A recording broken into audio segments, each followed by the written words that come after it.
नमस्कार, मैं हूं आपके साथ शिप्रा झा और आप देख रहे हैं न्यूज 18 बिहार झारखंड का डिजिटल प्लेटफॉर्म। विदेश मंत्रालय MEA ने व्हाइट हाउस के व्यापार सलाहकार पीटर नवारो के हालिया बयानों को गलत और भ्रामक बताते हुए कड़ी निंदा की है। विदेश मंत्रालय के प्रवक्ता रणधीर जायसवाल ने एक प्रेस कॉन्फ्रेंस को संबोधित करते हुए कहा कि हमने पीटर नवारो द्वारा दिए गए गलत और भ्रामक बयान देखे हैं और हम उन्हें खारिज करते हैं। इससे पहले अमेरिकी राष्ट्रपति डोनाल्ड ट्रंप के 50% टैरिफ का बचाव करते हुए पीटर नवारो ने विवादित आरोप लगाया था कि ब्राह्मण भारतीय लोगों की कीमत पर मुनाफाखोरी कर रहे हैं। इस पर विदेश मंत्रालय के प्रवक्ता ने कहा कि भारत अमेरिका रिश्ते सरकार के लिए बेहद अहम है।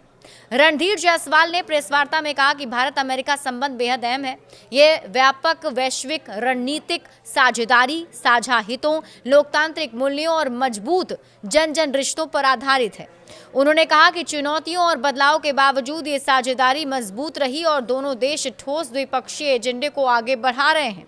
उन्होंने आगे कहा कि हमें उम्मीद है कि आपसी सम्मान और साझा हितों के आधार पर यह रिश्ता आगे बढ़ता रहेगा।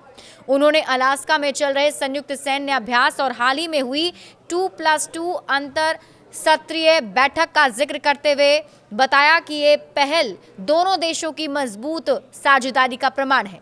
विदेश मंत्रालय के प्रवक्ता ने यह भी कहा कि दोनों देशों के बीच बातचीत जारी है। साथ ही उन्होंने इस बात पर जोर दिया कि भारत अमेरिका के साथ साझेदारी को मजबूत करने के लिए प्रतिबद्ध है। क्या कहा था पीटर नवारो ने, आपको बताते हैं।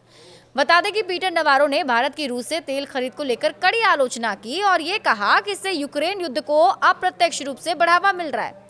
उनका आरोप है कि भारत रूसी तेल को यूरोप, अफ्रीका और एशिया में ऊंचे दामों पर बेचकर बड़ा मुनाफा कमा रहा है। इतना ही नहीं, अमेरिकी टैरिफ लगाए जाने के कुछ ही घंटे के बाद नवारो ने रूस यूक्रेन संघर्ष को लेकर भी विवादास्पद रूप से मोदी का युद्ध कहा था। ट्रंप के सलाहकार ने क्या आरोप लगाए, ये भी जानिए। इससे पहले फॉक्स न्यूज को दिए गए एक साक्षात्कार में भारत द्वारा रूसी तेल खरीद पर टिप्पणी करते हुए नवारो ने यह दावा किया था कि फरवरी 2022 में रूस द्वारा यूक्रेन पर आक्रमण से पहले भारत का रूसी कच्चे तेल के साथ बहुत कम जुड़ाव था। उन्होंने कहा कि रूस के तेल रिफाइनर भारत की बड़ी कंपनियों से मिलकर काम कर रहे हैं। पुतिन भारत को सस्ते दाम पर तेल बेचते हैं, भारत उसे रिफाइन करके यूरोप, अफ्रीका और एशिया में महंगे दामों पर बेचता है और बड़ा मुनाफा कमाता है। उनका आरोप था कि भारत रूस के लिए धोबी घर बन गया है, जिससे यूक्रेन युद्ध को बढ़ावा मिल रहा है। नवारो ने कई सवाल भी उठाए थे। व्हाइट हाउस के व्यापार सलाहकार ने यह भी सवाल उठाया कि भारत रूस और चीन से रिश्ते क्यों मजबूत कर रहा है। उन्होंने कहा कि भारतीय लोगों को समझना चाहिए कि ब्राह्मण अपने फायदे के लिए आम लोगों की कीमत पर मुनाफा कमा रहे हैं और इसे रोकना जरूरी है। हालांकि इस पूरे मामले को लेकर के जवाब दे दिया गया है। बड़े अपडेट्स के लिए आप जुड़े रहिए न्यूज 18 बिहार झारखंड के साथ।